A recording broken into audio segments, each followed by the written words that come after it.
en Christ, que la grâce et la paix vous soient données de la part de notre Dieu, le Père, le Fils et le Saint-Esprit. Amen. Soyez les bienvenus à ce culte d'adoration. Sachez que Dieu nous aime tous et que ses bontés ne sont pas à leur terme et ses tendresses ne sont pas épuisées.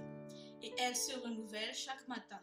C'est par sa grâce que nous sommes encore en vie, alors louons-le car il est grand et fidèle. Après devoir rencontrer le Seigneur, prions. Nous te louons, Dieu notre Père, le Créateur de l'univers. Nous bénissons ton Saint-Nom, car rien n'est comparable à toi.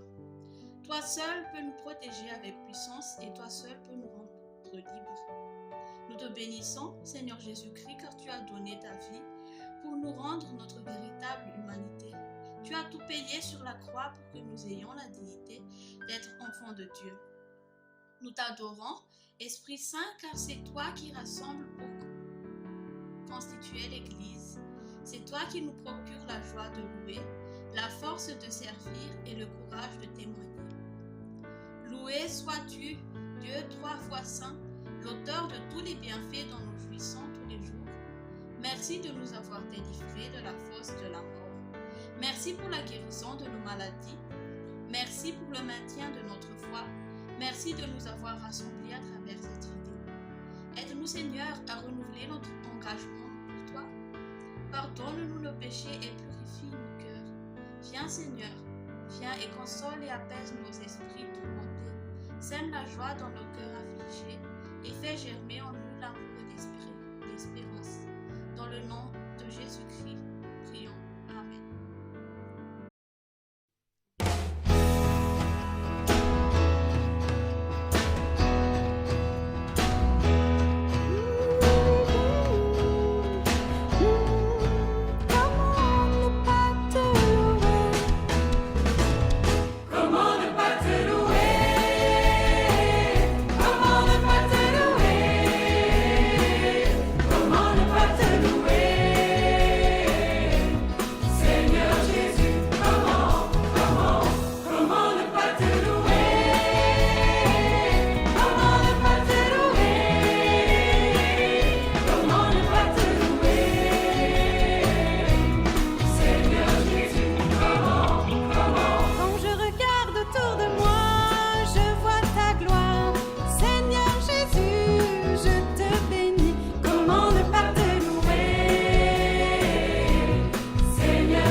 Chers frères et sœurs en Christ, nous allons maintenant écouter la parole de Dieu.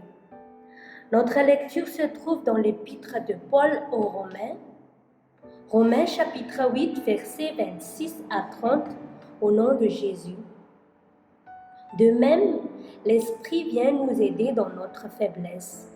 En effet, nous ne savons pas prier comme il faut, mais l'Esprit lui-même intercède en gémissant d'une manière inexprimable.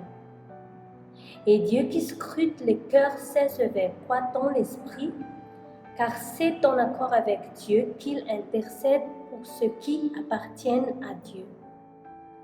Nous savons en outre que Dieu fait concourir toutes choses au bien de ceux qui l'aiment, de ceux qui ont été appelés conformément au plan divin.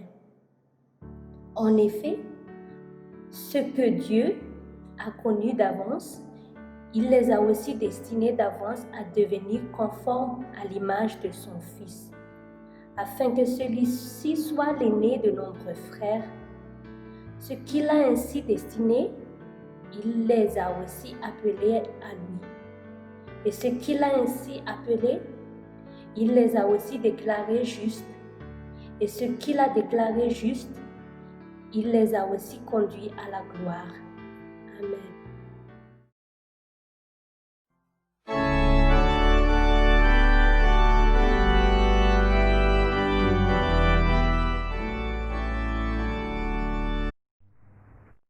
Chers frères et sœurs en Christ, nous arrivons maintenant au moment de la prédication. Je vous invite à prier. Père, tu es notre Père en Jésus-Christ, notre Sauveur. Nous te louons de tous nos cœurs, nous te remercions pour toutes choses. Merci pour ce moment merveilleux afin de méditer ta parole. Alors versons-nous ton Saint-Esprit pour nous éclairer, pour nous convaincre. Viens Seigneur, parle-nous, nous t'écoutons. Dans le nom de Jésus, nous te prions. Amen. Chers amis, pour cette semaine, nous allons comme texte de base l'Épître aux Romains, chapitre 8, versets 26 à 30, et plus particulièrement les versets 26 et 27. Et nous avons pris comme thème le Saint-Esprit et nos prières. Que le Seigneur soit avec vous tous.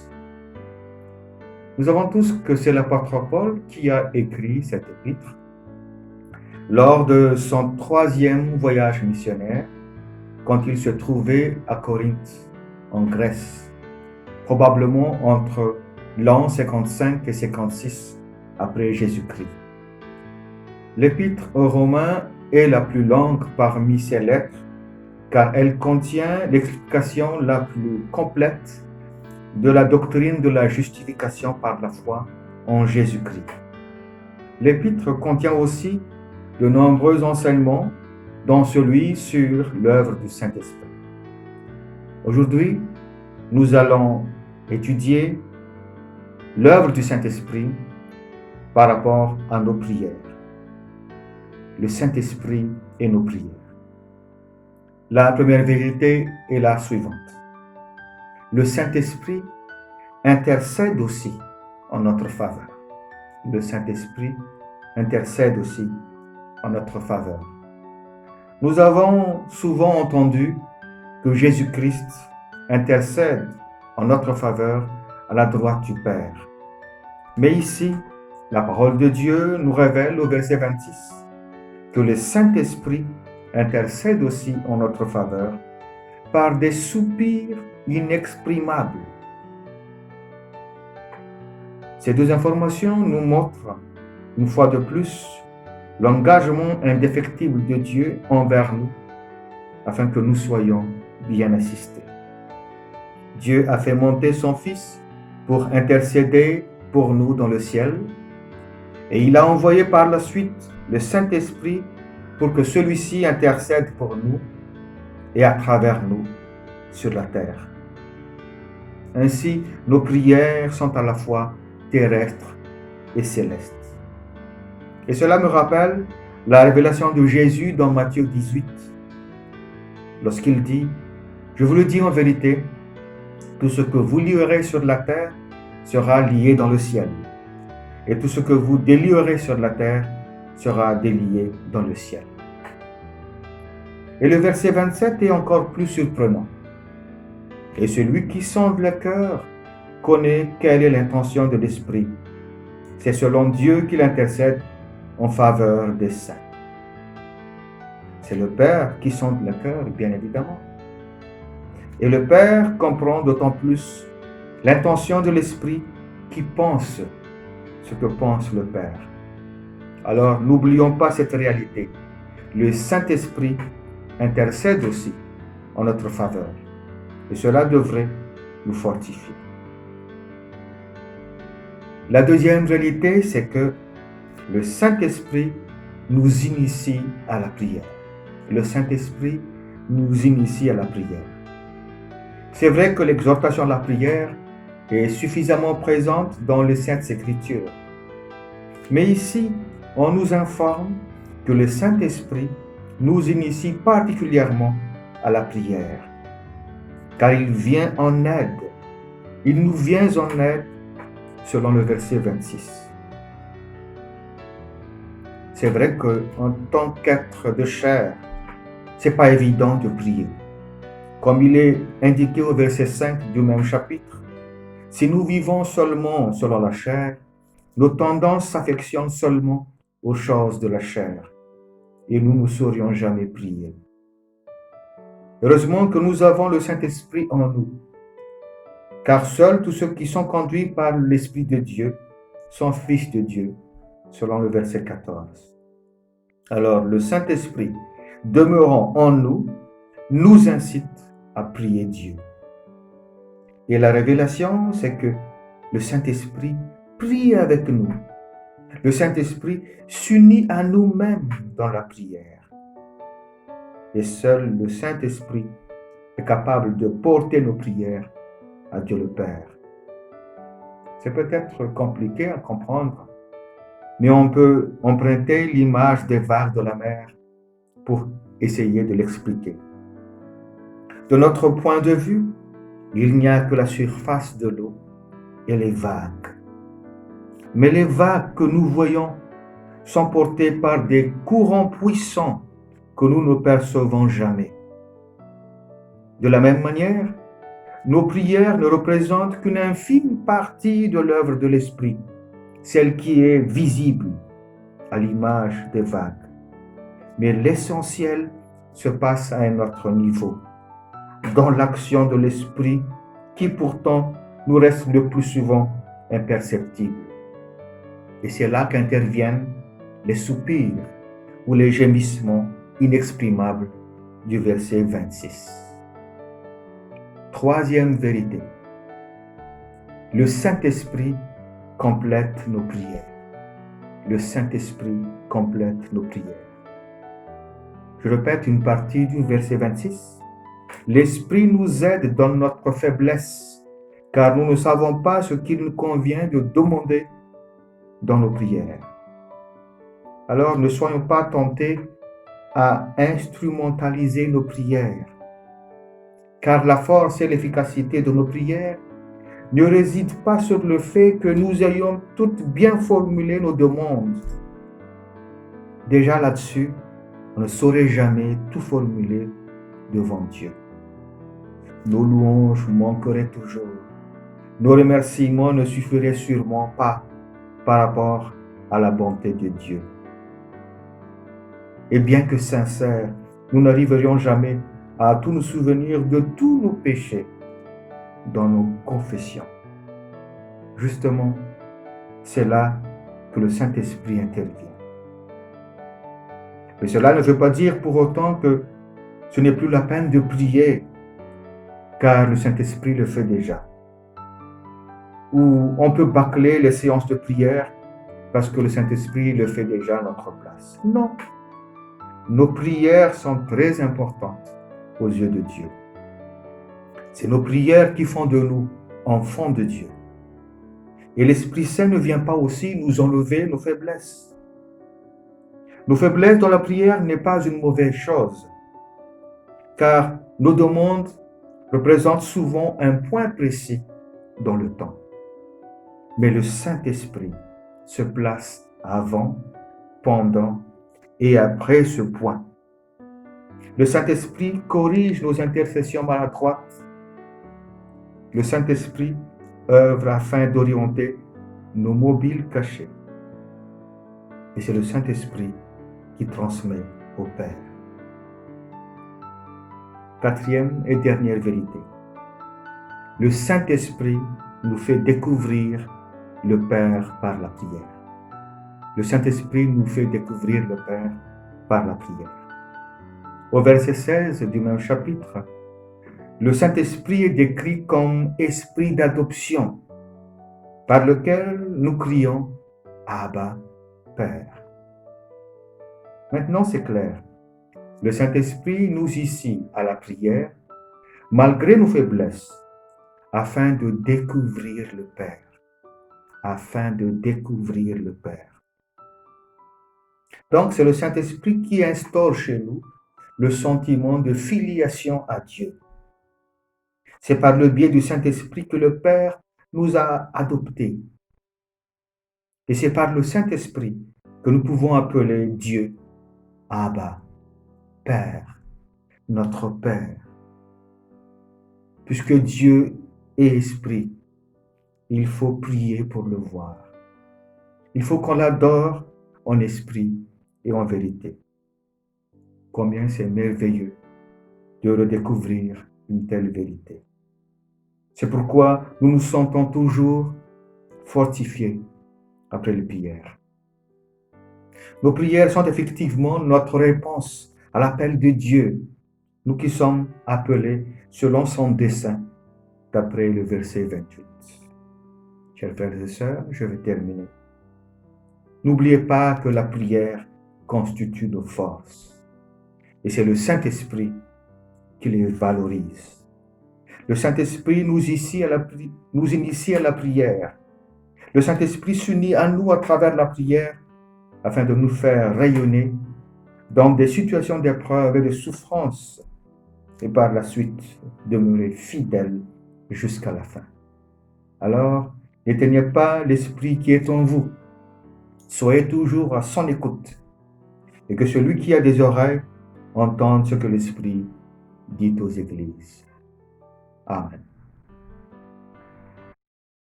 Je vous invite maintenant à nous unir à la prière d'intercession. Prions. Seigneur Dieu, nous croyons que tu es près de tous ceux qui t'invoquent. Tu es notre seul Dieu, le Dieu de la miséricorde dont la bonté est sans limite. Alors, selon ta miséricorde, exauce nos intercessions. Seigneur, nous te supplions, protège-nous de toute forme de maladie, surtout du Covid-19. Protège spécialement tous les personnels soignants afin qu'ils puissent accomplir efficacement leurs tâches. Fortifie dans leurs épreuves les malades et les mourants. Prends soin de tous ceux qui souffrent, Seigneur, car c'est par tes blessures que nous sommes guéris. Seigneur, sois auprès des pauvres et des affligés. Révèle ta grâce à ceux qui sont en difficulté avec eux-mêmes, à ceux qui sont aigris ou révoltés, à ceux qu'on méprise ou qu'on oublie. Conduis la société à leur venir en aide. Seigneur, fais reposer ta grâce sur nos familles, unis parents et enfants dans l'amour et l'unité. Que les membres aient la confiance en toi. Éclaire et dirige tous les éducateurs pour conduire à toi nos enfants. Seigneur, nous portons devant toi aussi notre Église presbytérienne. Assiste notre président du conseil et le modérateur, tous les pasteurs et assistants pasteurs, ainsi que tous les membres du conseil synodal.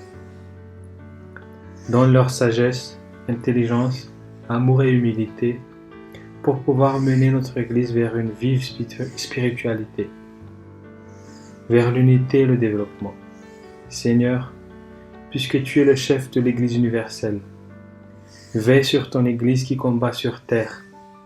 Prends pitié de sa détresse, mets fin à ses divisions futiles, dissipe ses craintes et affermis sa foi. Seigneur, c'est toi qui fais la destinée des nations. Nous te prions pour l'île Maurice et Madagascar. Conduis nos autorités dans une voie juste. Inspire tous ceux qui gouvernent dans le monde. Bénis tous les efforts à différents niveaux qui tendent à promouvoir la paix et le développement de l'humanité. Seigneur, tu sais bien que par nous-mêmes, nous ne savons pas demander ce qu'il faut. Alors, nous te demandons le Saint-Esprit pour nous aider. Maintenant, nous unissons nos voix et nos cœurs à la prière que tu nous as enseignée et nous te disons: Notre Père qui es aux cieux, que ton nom soit sanctifié, que ton règne vienne, que ta volonté soit faite sur terre comme au ciel. Donne-nous aujourd'hui notre pain de ce jour. Pardonne-nous nos offenses, comme nous pardonnons aussi à ceux qui nous ont offensés. Et ne nous soumets pas à la tentation, mais délivre-nous du mal. Car c'est à toi qu'appartiennent le règne, la puissance et la gloire, pour les siècles des siècles. Amen.